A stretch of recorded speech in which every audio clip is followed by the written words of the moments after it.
Hey guys, Shane with Now That I'm Older. Check out Rogue Intel Prime with Duff and Chris.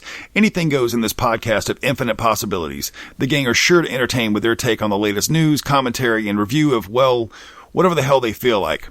Check out Rogue Intel Prime on rogueintel.com.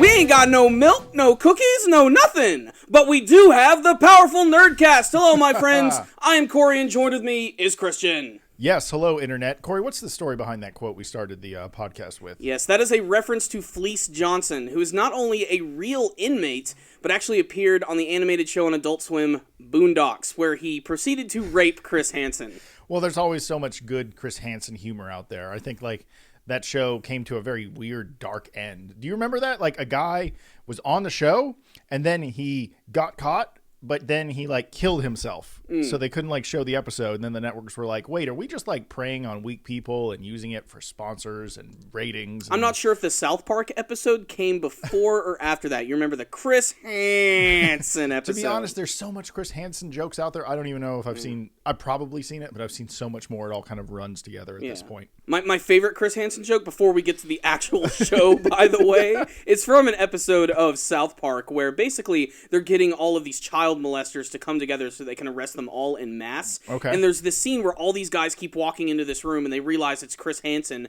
and every single one of them walks in, they're like, oh no, Chris Hansen! They pull out a gun and they shoot themselves. Then when the fourth guy walks in, he goes, oh, they're all out of brownies! And he just blasts himself.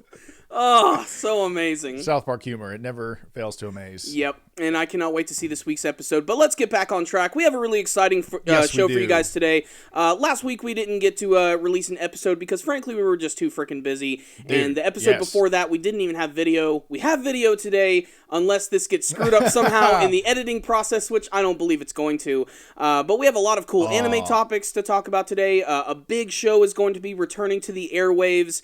And we also have some sad Star Wars related news, which is something I want to go ahead and start with today. I've been doing a big Star Wars video series because I've been pumped up for Force Awakens, and a lot of people have been really excited for that.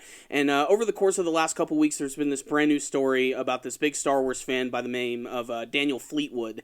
And he's been diagnosed with terminal cancer, and he unfortunately passed away just yesterday. But he did have the opportunity to see Star Wars The Force Awakens, and just, I usually harp on social media all the time. I make fun of it, but this was the first time where I think I really appreciated what social media did, because they brought so much awareness to this fan and his family, and they basically made his final wish come true. And I think this was a really big step for Star Wars fans and for the internet coming together and just not bitching at each other.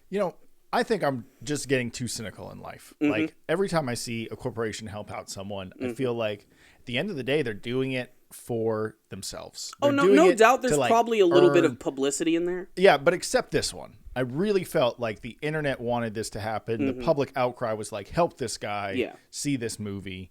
And it came together in such a nice way. And I had heard about this.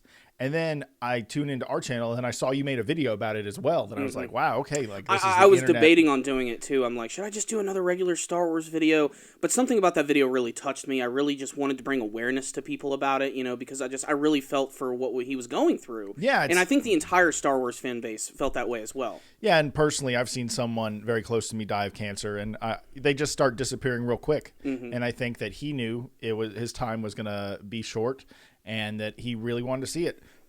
And J.J. Abrams had him over to his house, and they had a private screening and everything, and it was amazing. And so, like I said, though, I'm so cynical. Whenever these big corporations help people out, I always feel like, man, are they just doing this for some fucking brownie points, and they don't even really care because they think this is probably going to get more butts and more seats. Yeah, and I mean, this is Disney, too. Yeah. So, and they're marketing geniuses. But at the same time, this one felt really pure. And as a guy who's kind of a Star Wars fan, not the biggest fan, I definitely, I enjoy Star Wars, but it's not like my thing. Mm-hmm. I think that they did the right thing helping this guy out, and I'm glad that the internet could come together. Also, the internet is speaking of Star Wars, they're coming together to say no one should post any spoilers. Mm-hmm. Like that's that was like a big fear from a lot of people. I didn't see that happening, and nothing like that even came close to happening. No. He was just a hardcore fan who wanted to see this film. Oh no, I wasn't necessarily referring to him, just in general. Oh yeah. You know, everyone's like, if you see the film, not everyone can see it opening night, so don't post any spoilers. Yeah. You know, it's funny. The closer we get to the movie, it's like the chances of that happening just increase every single day, especially because there was the third final official trailer which was released. Then like a week later, there's an international trailer which has a ton of new footage attached to it. Yeah. Now there's TV spots which are coming out, which, God, I hate that, man. Whenever they come on TV, my first thing to do is I change the channel immediately. And at the same time, like, the other side of me is like, no, Corey, you're doing a Star Wars video series. You got to talk about this stuff. Yeah. But I finally reached the point where I don't want to see any new material from the movie. I want this to be such a fresh experience. Reached your saturation point at this Pretty point. much, yeah. You're like, no more new stuff. I don't want to see any action scenes with Kylo Ren in a lightsaber battle. I don't want to see any of that until I'm watching the film. Exactly. Because they're going to start putting that out as marketing material. You know they are. Yeah. They got video games. They got toys to sell, tickets to sell as well. They got a lot of butts they can put in seats this holiday season. And it's already poised to be the biggest movie release of all time. So it's going to be insane. Yeah, it's going to be great. And it's just, I just think the hype around Star Wars is something I haven't seen in years. Like, sort of crazy how hyped everyone is about this movie. It's still weird to me that we're only about 38 days away from the release of this movie. It feels so much longer, but every single day it's clocking down, man. It's crazy. I remember when you were like, they're starting to film the new Star Wars, and now we're like about to go see it. I remember last December when we were in Mexico. Yeah, is like right before the very first teaser came out. Like that was huge, and it's only felt like a couple of months. Like since that we event. were here when the first trailer came out. We were. Yeah. It was a huge deal. Were we just like hanging out randomly? Yeah, we were just hanging out doing some anime reviews, and then all of a sudden I got like a couple hundred messages. I'm like, what is all this shit about? New Star Wars trailer is out. Like that was such a vivid day for me. And I remember that video one. got like 10,000 hits in like a week. It's kind of crazy. Which we don't do too many reaction videos, so that did really good. Yeah, that's a rate of views that is much faster than we usually get. So it's pretty crazy. And even like we work with this guy that works with one of the radio stations in town, and his wallpaper on his phone was the exact same as yours, the new poster, the brand new poster, yeah. And you were just like, oh, Matt has the same poster as me on his phone, and so I was like, tell him I don't give a fuck. It's also what I made the wallpaper on my PC as well. Well, you got to be dedicated. Oh yeah, it's a constant reminder, even though I'm always reminded about it every single day because, like I said, I'm making all these videos. But Star Wars, it's a magical thing. The fans are excited. The Disney company, J.J. Abrams, Bad Robot Productions, they did a great thing for Daniel Fleetwood and his family. So just wonderful. Just I'm glad to hear that it ended nicely for him. May you be with us in the theaters as a Force ghost. Exactly. Yes. That's kind of weird too, but I just tried to bring it all around. May the Force be with you. Alrighty. But let's go ahead and jump into anime land. So Dragon Ball Super. Pretty popular show right now, especially with old school Dragon Ball fans. It looks like we finally got our very first announcement that Dragon Ball Super is going to air in English as a part of Toonami Asia.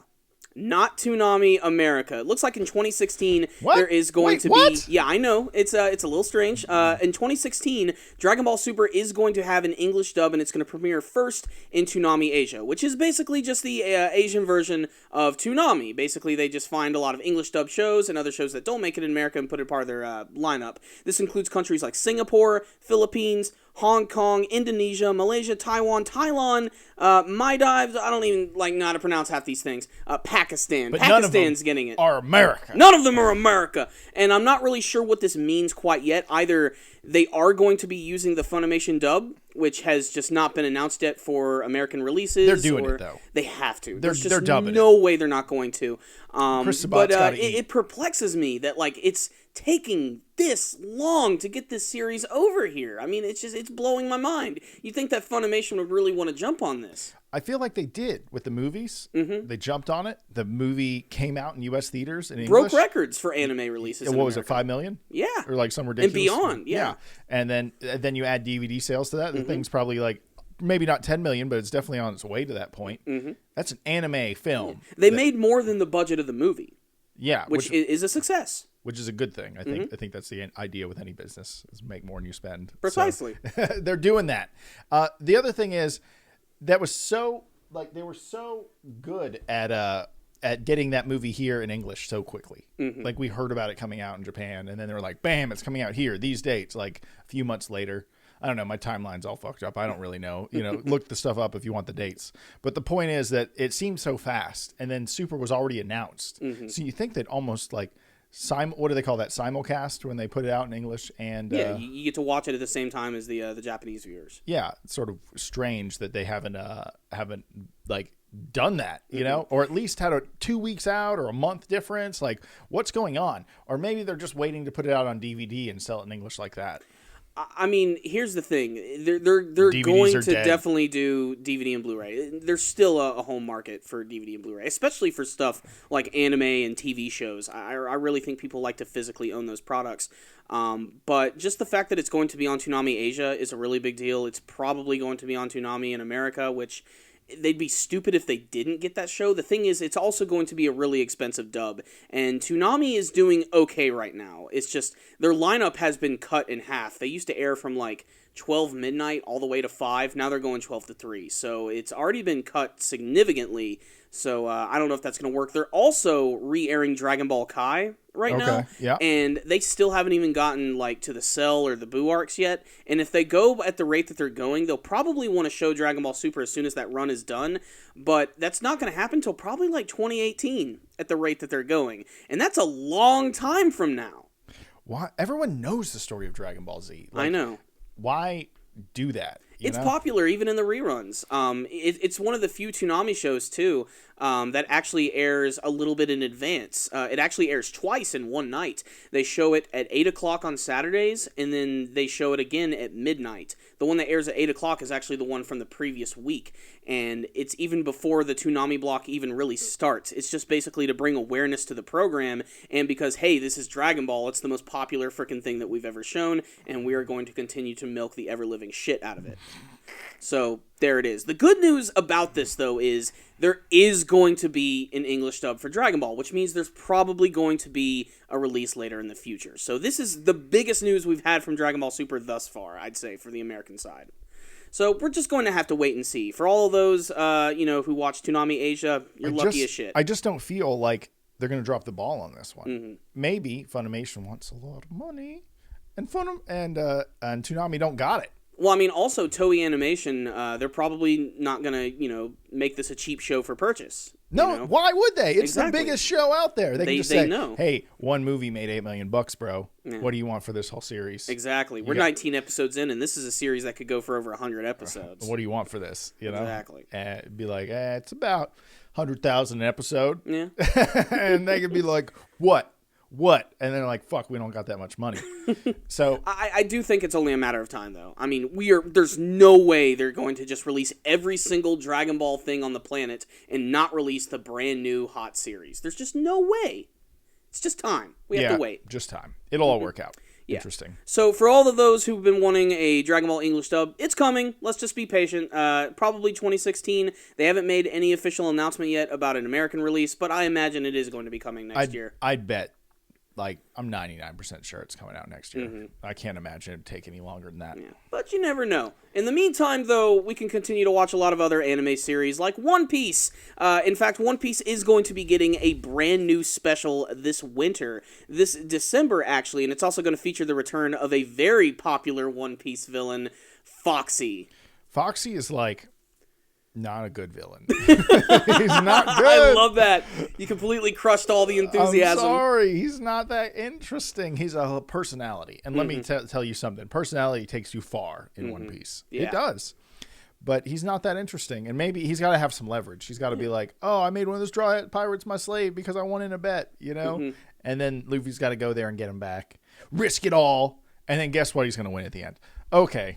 So I imagine you weren't a big fan of the Davy fight back arc. No, I was. Yeah. But now they're way progressed past that world. Oh, without a doubt. I mean, that's pre-Water 7 stuff. Zoro could cut that ship in half on accident. Mm-hmm. Remember the big ship that had the two paws that come down and trap their ship and everything like that? Like, that's just it's just interesting to me that is the villain they went with. Yeah, especially because Foxy's like, when I remember watching that arc for the first time, I thought it was filler. I'm like, we are totally watching a filler arc right now. It just has the feel of it. It's just so ridiculous. They're playing this weird game of soccer. It's strange.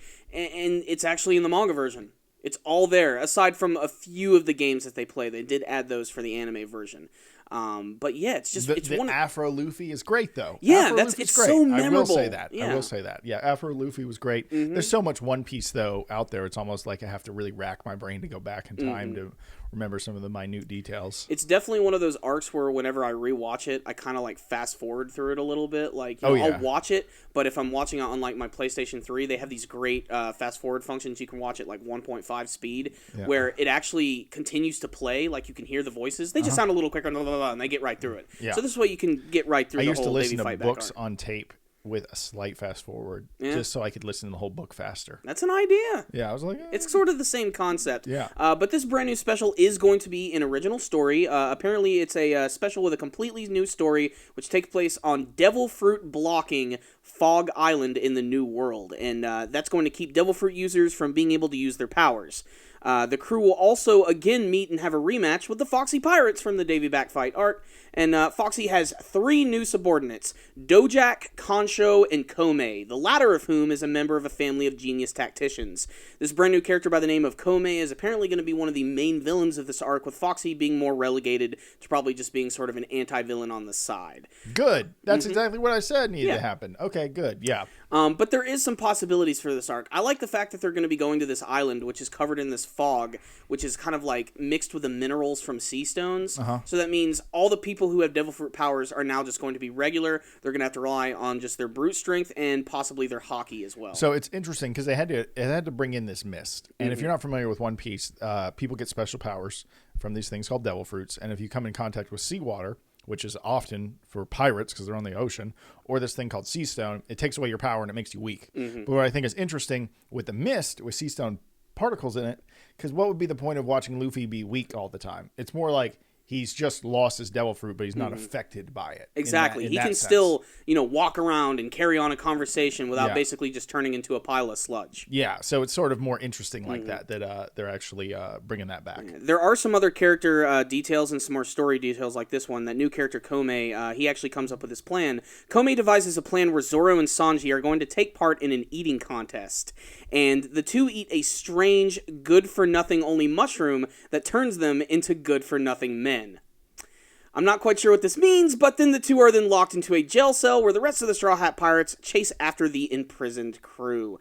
They then land on the island of Nevlandia. That's actually where this is going to be, which features the mysterious fog made from the seawater. So Sanji and Zoro are going to be very important. I'm not sure what they mean for good-for-nothing men. Does this mean that they're going to turn them into the assholes, or they're just going to be completely useless on this island? I think what that means is, what is one of the main strong character traits of most of the powerful characters is they're driven people. I think it kills their drive. Yeah. So and Sanji and Zoro got that out the wazoo. Yeah, like Zoro wants to be the strongest swordsman ever. Like Sanji's looking for all blue, and they train very hard and they're very focused, like Zoro, remember the one time him and Luffy almost got in a fight because he didn't respect it's when Usopp left. And he's like, if you just let him join, you're not a real pirate because you're not doing this for real anymore because we got to follow by codes.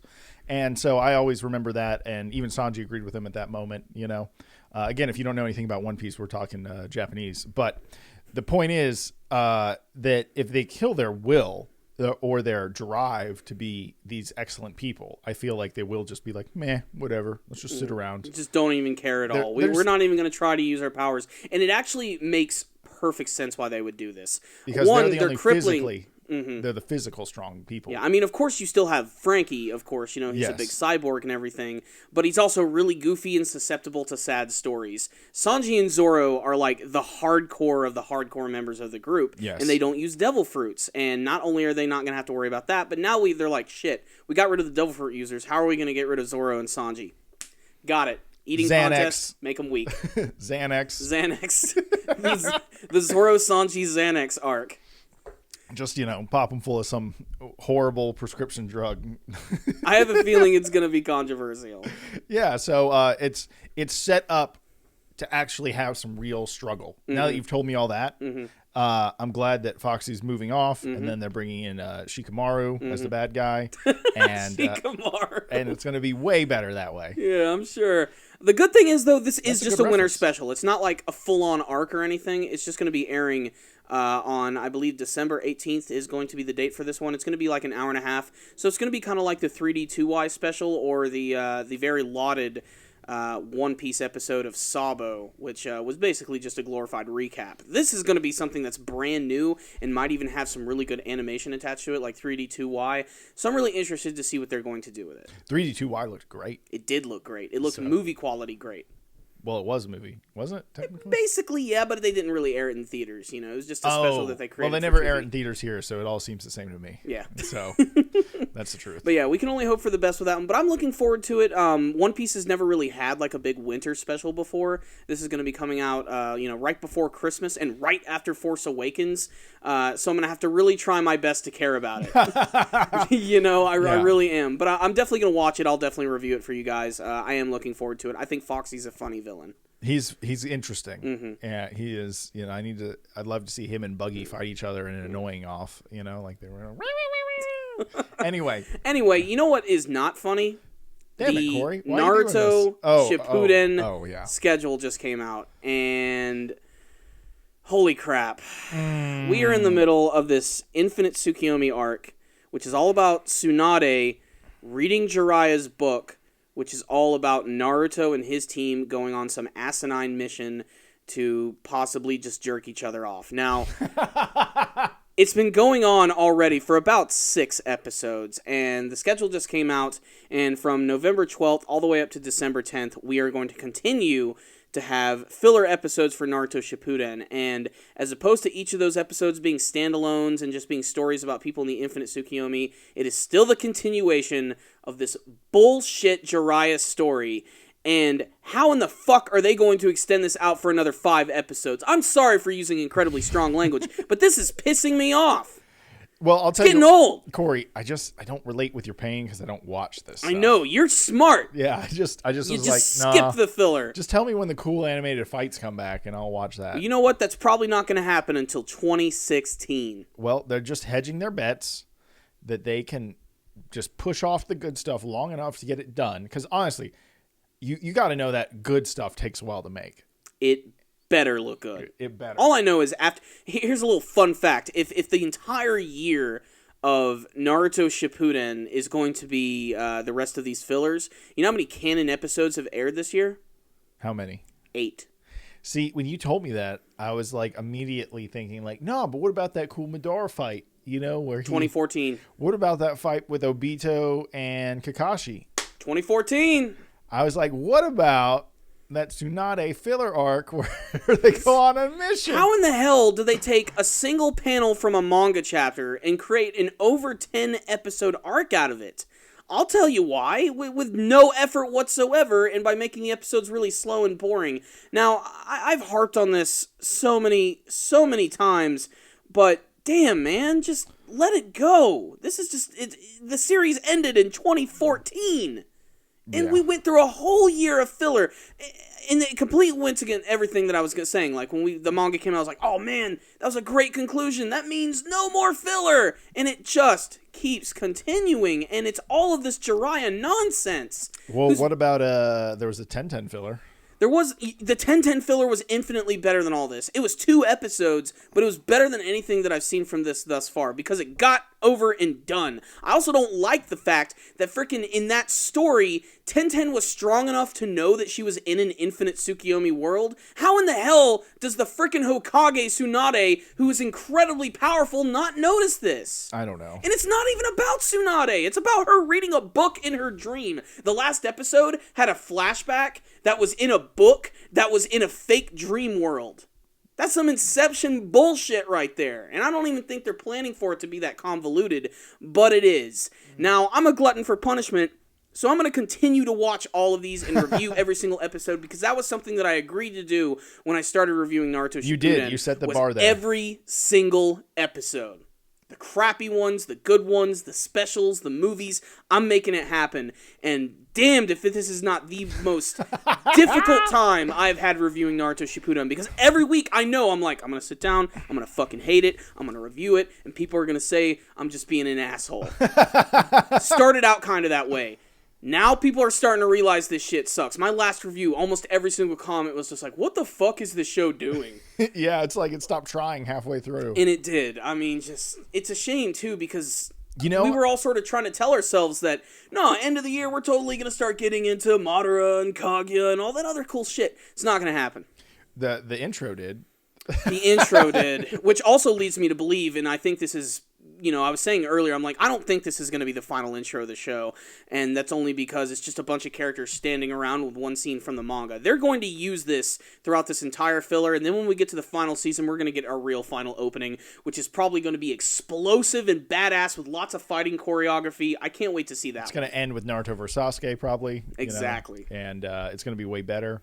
And pretty much it's all amazing animation. Like, they better not have one shitty episode in this last part. They better not, especially because I went ahead and caved, and I haven't watched the Boruto movie. Apparently it's out there online, though. It's very easy to see. It's not the highest quality, but you can sort of at least make out what's happening. And I told myself, kind of like the Star Wars movies, I didn't want to see like any more material from the film until I really watched that sit down. Naruto and Sasuke versus the other guy fight. Yeah, and if they can just make every final fight as good as that, I'll be satisfied. I will be totally satisfied. Is that the final fight of the movie? I'm not sure. It's when they were fighting against that one big villain, and then there were the giant monsters and everything, and it was Naruto and Sasuke teaming up, and it's so freaking sexy and amazing and well animated and explosive and unlike any fight scene I've seen from the series. And Kurama putting on the Susanoo armor was one of the... Scratch that, it's the coolest thing I've seen from the anime. It's my favorite action scene thus far, and I haven't even seen the movie yet. It was pretty cool. It was awesome. Even though we've seen Kurama in Susanoo armor before, but this is like the first time. Boy, did they make it look good in that movie. They made it look great. They made it look really good. And so fluid, the way it just instantly like started to transform over Kurama's body. Well, the filler is fluid, but it's like flowing shit. It's like fluid shit that comes out of the asshole of the animators. That's how fluid it is. That's for damn sure. But all I know is I really do hope when they get to those final episodes, they make them look at least as good as those. I'm not going to hold my breath, though. I'm not saying that I've given up on Naruto Shippuden completely, but I'm not going to raise my expectations anymore. It's unfair, and in the meantime, I'm just going to continue to watch good shit like One Punch Man. And all good that shit other stuff. So it doesn't diminish my old thoughts of old Naruto episodes. Like, I still love the series. I might like the manga series a little more now just because of the anime version. Yeah. But yeah, it's really dependent on how they end the series. And of course, I'll do a big discussion. We'll do a big discussion when the series comes to an end. And we know that's not going to be the end of the series, really. We have all this Boruto stuff that they're probably going to animate, either making into movies or OVAs. And I'm sure there's going to be some more movies in the future as well. So...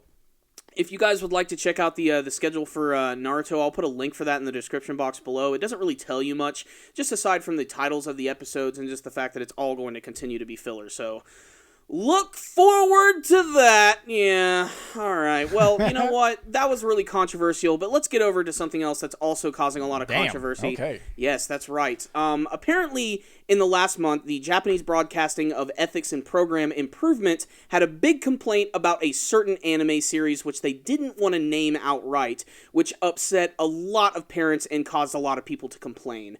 The scene in question... this is the... Gundam. This is the Gundam. Because you didn't say that yet. Now, they don't say it's Gundam, but the scene in question is several non-resistant prisoners, so prisoners who are tied up, and enemy soldiers are gunned down by a young male protagonist. The only show I've seen in the last month that did that is definitely this brand new show, Mobile Suit Gundam Iron-Blooded Orphans. The scene in question is about these child orphans who are getting ready to take over this security company, and they tie up all of the higher-ups who've basically been treating them like slaves since they were children. And they basically give them the ultimatum. Join our group, leave, if you oppose us, we're gonna kill you. And the main character of the show, who is this child orphan who's very young looking, basically just walks up with a pistol to these two guys and caps them both in the head. They're dead as shit. When I did my review, I even mentioned this scene is pretty freaking disturbing, but it also drives home the fact that this series is very unapologetic and it's taking its subject matter very seriously. This has caused a lot of controversy with people. Parents don't think their kids should be seeing this, and apparently Iron-Blooded Orphans, this brand new Gundam anime, airs at 5 p.m. on Sundays in Japan, so that's pretty early to see something that intense. The fact of the matter is, though, has anyone ever really watched a Gundam anime before? Like, are they okay with watching pilots get completely, like, blasted and incinerated with giant weapons? Like, this is nothing new to Gundam. I guess there's a disconnect, though, whenever it's just like a guy in a pilot thing and then everything explodes around him. It's even a subject that's been brought up in the anime series before, especially in the original one. The main character, Amuro Ray, had no problem killing people in giant mobile suits. The minute he sees someone outside of the mobile suit, he freezes up and can't even fire. It's sort of the same concept that you were bringing there's up. There's a disconnect there. It doesn't matter the robots are shaped But like it also people. wouldn't be the first time in a Gundam series where someone was killed at point-blank range with a pistol or even a frickin' rocket launcher to the face. Or a shotgun to the face. You remember that when they go in the what is it? There's like a... What anime series is that? Is that one other Gundam that's really intense and really graphic? And this guy it might be the 6-episode OVA 0080. I think that's it. I'm not sure. That's another very intense show, which always involves children, and that's another thing.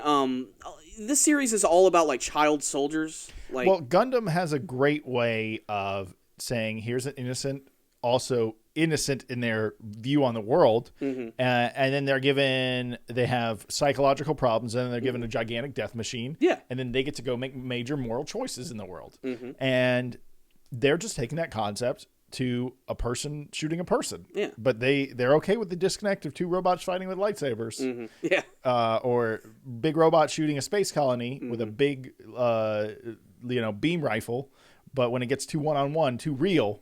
Just like how people don't want to think about where their food comes from. They just want to buy it in a nice cellophane package at the store. They don't want to think about killing as that one-on-one. So it's a little weird, but at the same time, maybe it's good for the show. Any news where they spell your name right is good news. Oh, yeah, definitely. If anything, more people are probably going to tune into this brand new show, which I think is a great thing, because this is one of the best Gundam anime I've seen in quite some time. The characters are fantastic, and the story is unlike any that I've seen before. It has similarities to it, but for it to push the boundaries like this, like I said in my review, I even thought that the scene was really damned intense, but it also didn't turn me away. I'm still watching every single week to see what's going to happen and to see how these characters are going to grow. The other reason that it's just so disturbing, that scene, of course, is because it is a younger kid who's doing it, and the main character, his name is Mikazuki. He really shows zero remorse for it. Like, he just walks up, boom, boom, what's next, boss? Like, there's no problem with him doing it at all, and that's another thing about that character. Like, he's basically ordered to do anything, he'll do it. Like, he'll kill anybody. He's apparently been through something traumatic that hasn't been revealed to the viewers quite yet, that sort of caused him to turn into this psychopathic, sociopathic doll, and you just pull the string and he's going to kill. I bet they're going to reveal it while he's fighting a blonde-haired dude in Robots. Yeah, there is a blonde-haired dude. McGillis Farid is his name. I'm not sure. Which spells Shar Aznable backwards. Probably. That's probably the character. But I did a little research on this. To my knowledge, there is no big rating system in Japan. How sometimes here when we watch a TV show, TVMA, TVY, all that stuff, that doesn't really exist. And a lot of the parents were like, if you want to broadcast such material, please provide some sort of age limit for the viewers. Which I can understand where they're coming from, because their first thought is, oh, Gundam, they just want to sell model kits to my kids and everything. And then they see their kids watching this super intense show, which a character's died almost every single episode. And that's not even talking about the subject matter of the entire show altogether. It's about child orphans who are literally fighting a war by themselves. They're all kids. Every single main character, I think the oldest one is maybe 18 years old. And it's definitely heavy-handed subject material, but the entire Gundam series, for the most part, has been that way. So I'm really confused as to why there's so much controversy behind this. It really is simply just because it's a kid killing two adults that are bound. They can't defend themselves. Yeah, but I don't know. It's not that it's not dark, or it is a problem, but at the same time, it's they have a choice to take it there if they want with their show. And besides, within the context of the show, those two guys who got shot, they freaking had it coming. There's some bad dudes. They were really, really bad dudes. But this goes in line with some things that have been happening over the last couple years with anime. A lot of censorship has been happening a lot more than it used to. It seemed like in the 80s and the early 90s, anime and manga just got away with so much more, and now we're seeing a lot more censorship from things that are being like straight up just killed, like JoJo's Bizarre Adventure, Stardust Crusaders. Part 4 just got announced, by the way. It's pretty awesome.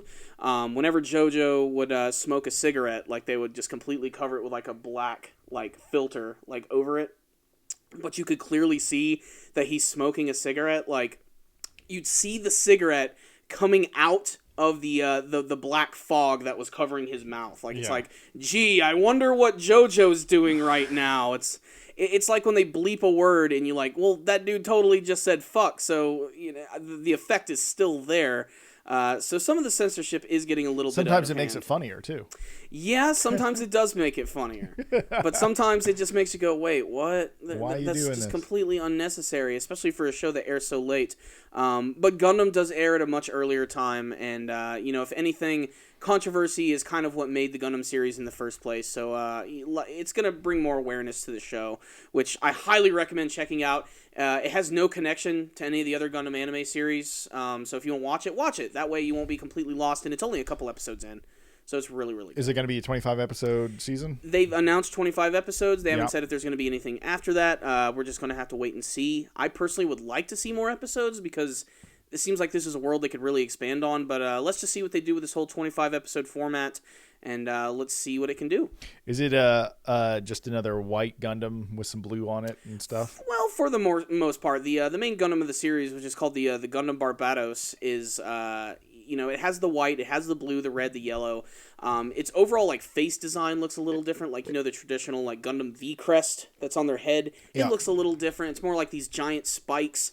Its overall design just seems a little sleeker in some areas, and some of the body parts are different, in particular the shoulder pads. Yeah, that's exactly what I was talking about. It's very much rounded shoulder pads, but yet a sharper V on the head. A few other things. Interesting. It's still distinctive in its own right.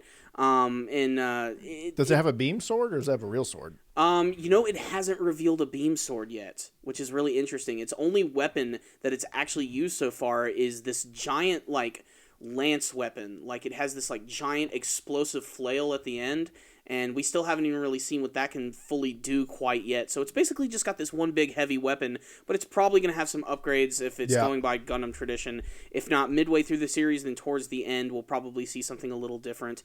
And what's also cool about the show is in the last episode they teased the possibility that there could be over 72 different Gundams that actually appear in this series. So the sky's really the limit with this one. They're like, pump as many toys out of this bitch as you can. Basically. But don't cause any more fucking controversy and drive away But just the blow up fan base. robots, no more people heads. Yep. No, I have a feeling the show's only going to get darker from here, personally. Good. Adult anime is what we need to bring adults in. Mm-hmm. And it's not even necessarily that it's an anime for adults only. Like, it's just really mature subject material. Kids today see probably worse stuff on TV. If you ever tune into Fox on Monday nights, Gotham is one of the most violent shows that I've ever seen, and it's a prequel about fucking Batman. Like Adam West.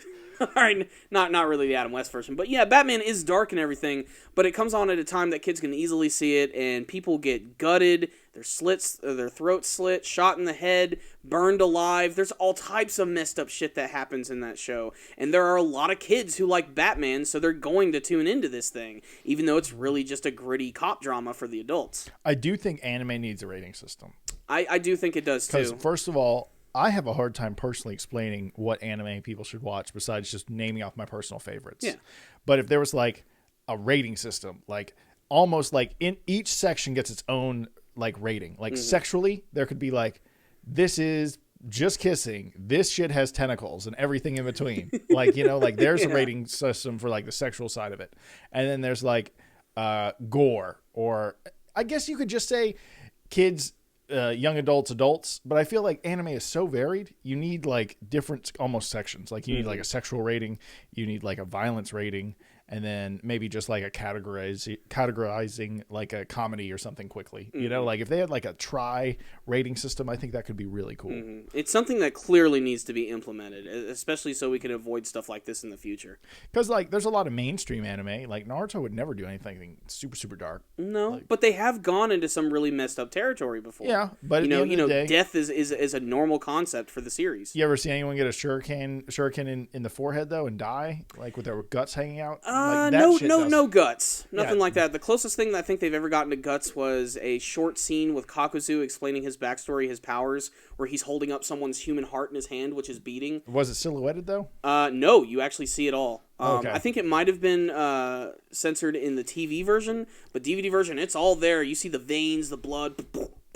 Yeah. It looks really freaking awesome. Interesting. But at the same time, like, there's just a major difference between like that and Berserk. You know? And extreme difference. Yeah. Like there needs to be a rating system. Maybe it's just a mimicking of the adult or the systems we have here for TV and movies, but I feel like, or for video games, we have video game rating system as well.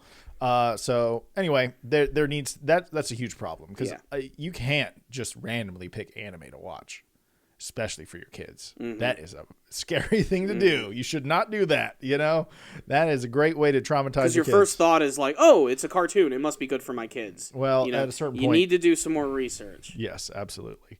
What else you got, Corey? All right, last thing I want to talk about today, something really big just finally got announced. One of my favorite TV shows is finally coming back. Do you know what that is? My Little Pony. It is not. It's coming back. It is Season not, 10. I don't think it ever left. But that's a subject for another day. I'm not a My Little Pony fan. Are you a brony, bro?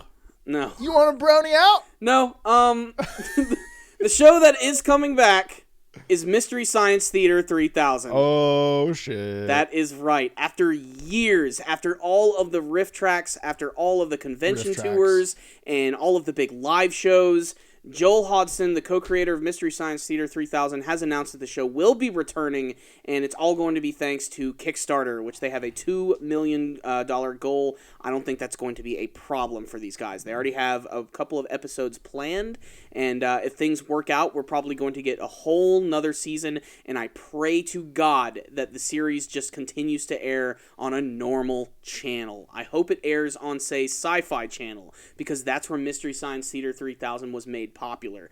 Now, the thing, of course, I'm most excited about is what movies are they going to look at? Are they going to look at exclusively old movies, or are they going to look at some slightly newer movies? Because the riff tracks don't necessarily have a rule like Mystery Science Theater 3000. They can just pretty much review and look at anything that they want. So I sort of hope that they take that model and apply it to the brand new show. Of course, licensing stuff is going to be involved, but I think it's going to be fantastic. The first thing that I want to see from them, because they did so many Gamera and Godzilla movies, I want them to look at the new Godzilla movie. That would be good. I think it would be funny just getting to hear them, riff, of course, on Bryan Cranston and the soldier kid whose name I can't remember. He played Kick-Ass, and then just them talking over the monster battles would just seem so great. Watching them watch Pacific Rim, I think, would be fantastic. Hell yeah, it would be.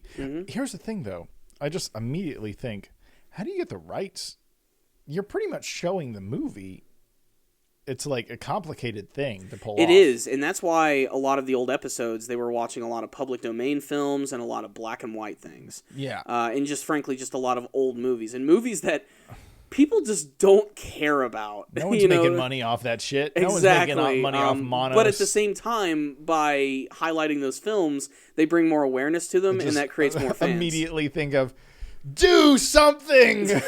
Exactly. We're watching Manos. From Manos, the Hands of Fate. Manos. Yeah, it's so... That was one of the few moments where they genuinely got frustrated, and they're like, we can't come up with a joke. Just do something. Just do something. Move the story along. It's so awkward. Do something. So right now they have 3,220 backers, and they have 370,000 out of their $2 million. That's really good, considering that I think they just started this today, I think. Yeah. They got 31 days to go. So check them out. We need one person to donate a 1.7 million, and then we'll be good. Yeah. We're almost there, guys. But they do say if they get 5 million, they can do a whole season. But 2 million gets them 3 episodes. 3.3 million gets them 6 episodes. 4.4 million gets you 9, and 5.5 gets you a whole season. We need a whole season. We need a whole season. We really need a whole season. Because even with only, I'll be satisfied with 3 episodes. I think that'd be fantastic. It's just depending on what those movies are, I think is really what's going to make it too. Like, I wouldn't even know what Gamera was if it wasn't for Mystery Science Theater 3000. I would probably learn from James Rolfe eventually, but like, that was the first time I saw those giant turtle movies, was watching Mystery Science Theater 3000, and those are some of the funniest episodes of the entire series. Those combined with the Godzilla ones and when they're watching the Gumby cartoons. The Gumby cartoons. Oh, I love those so much. They could do even just more than, say, movies. They could do TV shows. They could do all types of stuff. But I'm really glad they're coming back. The original cast is going to be invited. They're going to write, produce. There's going to be cameos from all of the side characters. It's going to be the old show that you love coming back for a new generation. I can't wait to see those wacky robots again, man. So what are these robots' names? Crow? There's Crow. There's Tom Servo. Yeah, if you give $15,000, they'll send you a Crow and a Tom Servo puppet. Oh, really? That's cool. If you give $15,000. Oh, man. That'd be pretty cool. I don't know if I can give that much, but I would like to contribute because this show is just fantastic. They say don't keep them in the same room because they're definitely going to creep you out at night. Probably, yeah. Yeah, but we're talking blindly here. If you don't know what Mystery Science Theater 3000 is, it's this old show that used to air on Sci-Fi Channel where there was this human and this group of goofy-looking robots who were forced to live in this space station, and they were punished by having to watch all these old, crappy movies. And what they would do is they would show the movies, and in the bottom there would be the silhouette of these characters watching the movie, so you'd see like they're behind view, but it'd all be black and everything, kind of like you were actually sitting in the theater with them. Yeah, it's like you were sitting in a stage theater and they're in the front row and you can see their silhouette. It's very interesting. And since they're so annoyed by the movies and they're so boring and stupid, they usually just do commentary over the entire one, making jokes, cracking up, just looking at the characters, making them say funny lines, and it's hilarious. It's watching a whole movie and getting like an hour and a half of just pure hilarious material, and in between the movie they have these little breaks which introduce all these weird sci-fi characters and stuff. There's just so much weirdness to the show, and there's never been anything like it before. It's one of the most unique programs that I've ever seen, and it was something that I always used to look forward to watching because they always showed it on Saturday mornings. Like, I would watch cartoons, then I'd go outside and play a little bit, and then at 1 p.m. Mystery Science Theater came on, and they'd show it for like 3 hours straight, just like a couple in a row, and damn are they amazing. I, as a kid, did not like that show. No? No, because it took too much patience. Yeah. I didn't have the attention span for it. I'd tune in and laugh along with them. But also, it made me think the show was way older, because now it makes sense, because you said it's all these old films, all these public domain films. So I was never interested in those films, except the Gamera and the big giant people in monster suit movies. I always loved that. They actually showed me Gamera, and then I went and rented all those movies just so I could see that. But I didn't like it as a kid, but I do like it now. And I was like, this is definitely something that could exist. But at the same time, man, I got to be honest, I feel like this is something that could exist online. Yeah, probably. This is something they could just make a YouTube channel to do, but that's just me. They could, but then, there's copyright involved. And I mean, it's a big production, though. I mean, as much as it is simple, because a lot of the show is them simply watching the movie and having to, write the jokes and everything. Yeah. But there's also the performers. There's the puppets that need to be made and performed and maintained and everything. There's a whole big set. There's actually a surprising amount of things to the show. There's the freaking theme song, which I totally hope comes back. I really hope they update it. Like, there's just my hopes for this are so great. I cannot wait to see these guys return. And what I love most about it is also means we're probably going to see more of these guys at conventions, because I've seen a few of them at conventions, but I've never seen everybody together. So I think that would be really cool to go like to a big Mystery Science Theater panel. Did you ever indulge in Riff Tracks, or how did that work? I did. Riff Tracks is addicting.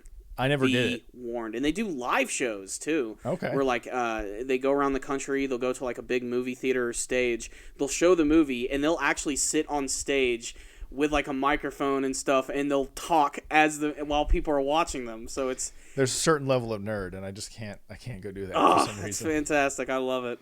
That's funny. That's funny as shit. So Mystery Science Theater 3000 is returning. If you'd like to back the show, I'll put a link for that in the description box below so that you guys can check it out. If you guys have seen the show before, what was your favorite episode? What was your favorite movie that they watched? Please tell us in the comments section below. And you know what? I think that's going to be today's show. Thank you guys for watching the Powerful Nerdcast. I'm really glad that we got an opportunity to do the show this week because we have been busy as shit. The holiday seasons are coming up. Star Wars is coming up, so we still have a lot of things down the pipeline, but we are going to continue to do this show every week for you guys, and you guys are the ones who make this possible. So make sure to leave us your comments, tell us what topics you'd like us to talk about, and all that jazz. And also, before we go, I would like to go ahead and thank RogueIntel.com. Rogue Intel gives us the ability to speak our minds and to be ourselves. So make sure to check out their other shows at RogueIntel.com. And if you would like to help the network going, head over to RogueIntel.com/Amazon for all your shopping needs. Whatever you're buying this holiday season or something for yourself, it'll help support the network as well as the shows, and you're not going to waste any money. It's just going to be the same price, and since you're shopping at Amazon, you're definitely going to be getting the best value out there. So make sure to check that out. Yeah, you guys, thank you so much for watching. I know we always say at the end of every podcast, but it really is because you guys watch us that we make this. And with the holiday season coming up, it's going to be very busy, but we will make time to keep this show coming out. And, just tell us how much you love it in the comment sections below. Give us some more ideas. We want to bring back awkward Imgur readings and some other things, and we'll make that happen. We also have had a ton of people say they want to be guests on this show. Mm-hmm. So we're probably going to be doing more guest shows. And you know why that's good, Corey? Because we got to schedule the show ahead of time, then we'll make us do it. Exactly. We got to do it that way. We just happen to have like an hour out of today, and we're like, we got to do it today. We got it. It's the only chance we're going to have. Yeah, because I'm like going to Baton Rouge for the rest of this week, and then we're filming all day Friday, and it's like blah, blah, blah, blah. So it was like it had to happen right now, and we shoved it in, and then I'm like going to a meeting right after this. Yeah. So anyway, thank you guys for watching. Let us know how much you like the show, and thank you for supporting everything we do on YouTube and on iTunes. We really appreciate it. And until next time, the Powerful Nerdcast is out. Looking for some man's butt. Why'd I join in saying that with you? See you next time, guys!